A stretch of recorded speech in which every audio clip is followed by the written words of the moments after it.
Okay, we're now on step 211, and we're going to make the pitot static tubes that go into those holes that we made previously. So what we want to do is we're going to take the brass rod and we're going to sand the ends to make sure it's just flat on the end. And brass sands fairly easily. And then we're going to take our pattern, and you'll find a pattern sheet that looks something like this. And what we're going to do is we're going to lay it on there, and I'm going to take my pliers and put it like right in the corner where it should go. And from there, I'm going to bend it. And it's slightly more than, 90 degrees. That looks pretty good, except for I'm a little bit long. So I'll just trim that off. And I just got a cutter here for wire. And now I'm a little short. That will be the bottom end. That looks perfect.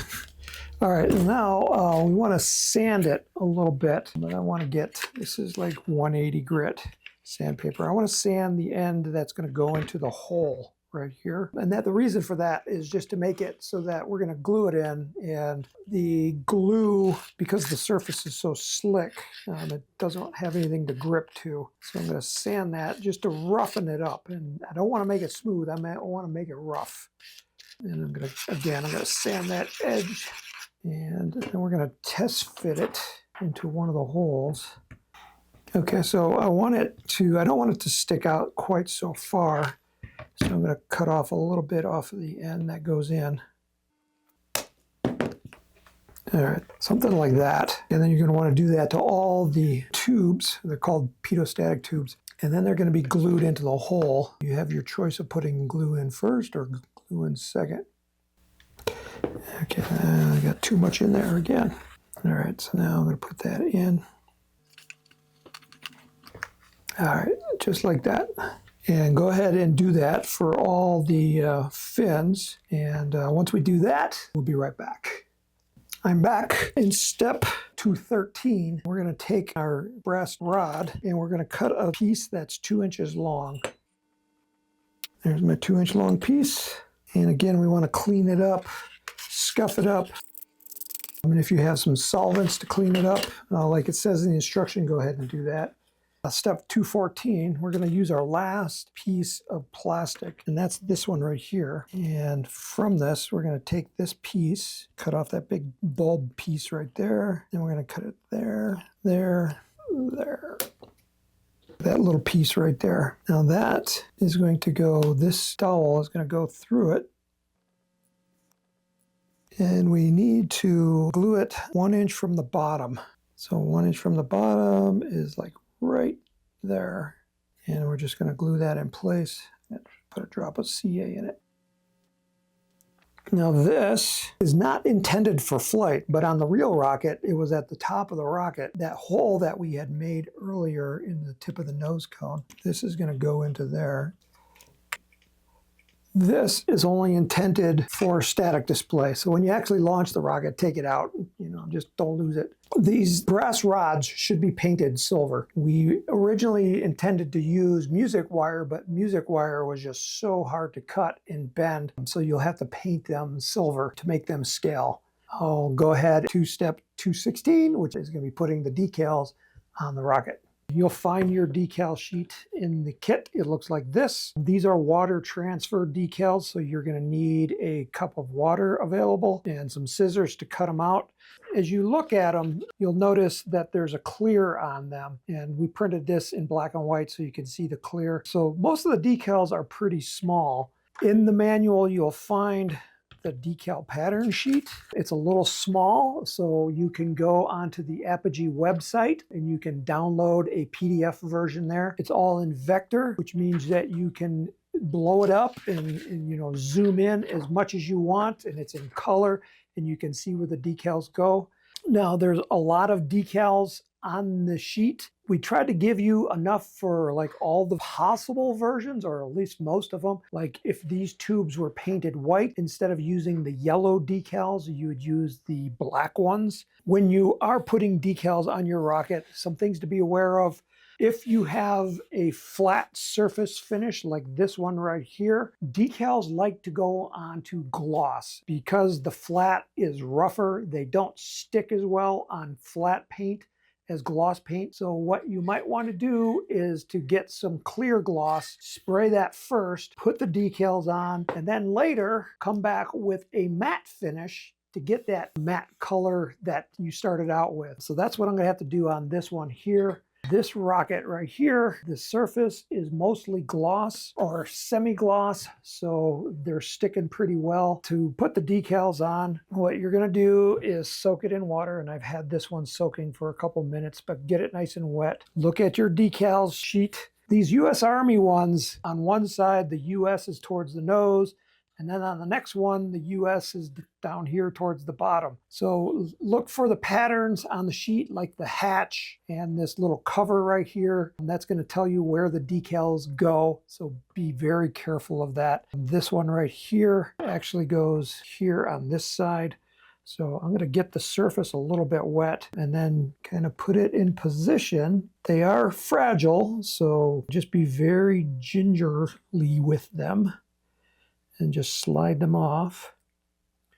Slide them in position where you want them, and then get a paper towel and carefully blot up the excess and smooth them out.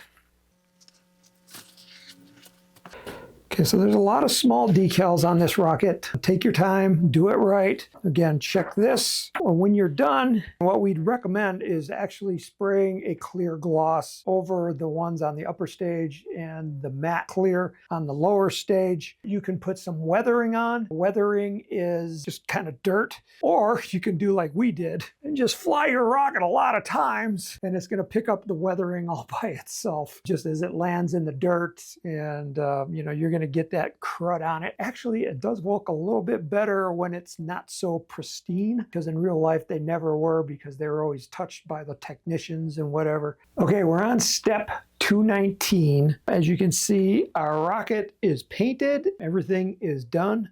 In this video, I want to start in step 219, which is to install the little simple switch. And so this is the simple switch. What we're going to do is, here's the eBay, and the simple switch, it may not be required for your electronics. Some devices, I'm going to use the simple timer. It does require a switch. Other ones, like the Featherweight Blue Raven, does not, because it's Bluetooth, so you actually turn it on with your cell phone. But this one does require a switch, so I'm going to show you where to install a switch. Here in the eBay, if you notice, there's a hole right here. That's going to be used to turn the switch on and off. We're just going to be able to take a dowel or something pointy. I usually use like the back of a file because it's nice and flat, and we're going to be able to push it through there. So it needs to be mounted right there. You know, how you're going to mount it depends on a lot of things. This switch has the wires on the bottom. Sometimes they're on the top. It's very important not to get any glue in the spring, because otherwise your switch is not going to be able to activate to press it and depress it. So use thick super glue for this. So this is the extra thick, and I'm going to put a drop on the back side, and I'm just going to put a small drop on it right there. Then it's got to go into that corner. Make sure it's out so that you can see it through the hole. And I don't want it to stick out of the hole. I just want it to be inside the hole. Okay, just like that. And it's already glued in place. Make sure you can depress it. Okay. So to make it permanent, I have a little bit of epoxy clay. This is the Bond-Aid. This stuff hardens in 5 minutes. So that's why I like using it for this. And it's really thick, and you won't be able to get it into that spring. So what I'm going to do is I'm going to just kind of smash it around my switch, and that's going to lock it in place like that. And I can still activate my switch. Yep, it's working. So that's in place. The other thing that I wanted to cover in this video is motor retention. We've already built this one. I forget what step it was. This is for the booster stage. The upper stage is going to use just a screw with a washer on it. And if you look at the rocket motors, they have the thrust ring built into the back end. Now, a lot of people are familiar with the Estes motors and they don't have a thrust ring. So you can make a thrust ring using masking tape. You just wrap it around the back end to build up some thickness right there to make it just like that. And then once you put it into the rocket, there is a weld nut right there. So the rocket motor will go in, the washer and the screw will go into the weld nut, and the washer hangs over the edge of the rocket engine. So then you just ratchet that down. Just like that, and that holds the engine in and it can't be pulled out. I mean, it can't go forward because of the thrust ring and it can't come out the other way. On the booster stage, again, you're going to put the motors in and they all need to have a thrust ring, whether they're composite or black powder. And then you're going to take this one and again, you're going to put the screw and the washer inside of it. And then you're going to stick that into the central weld nut right there in the middle and screw that down. And you'll notice this has a recession on the back end so that it nests really nicely. And then you'll just lock that down, just like that. And now all these motors are locked in place. You're wondering, does this get sooty after a launch? The answer is yes, but it doesn't. We haven't seen one burn. There's a lot of smoke and fire in here, but what we found is that the air kind of goes through the gaps between the tubes and comes out and keeps this relatively cool. So while it will get sooty and you'll have to, wash that off after each flight, it actually lasts pretty good. So we were nice and impressed by that. So that is the basic assembly of the Nike Hercules. I want to do a set of videos on installing the electronics, and then we'll do a set of videos on prepping it for flight and actually launching it. Thank you for watching up until this point. We will see you in those other videos. Those aren't part of the instructions, but they are part of the video series. So thanks for watching. My name again is Tim Van Milligan.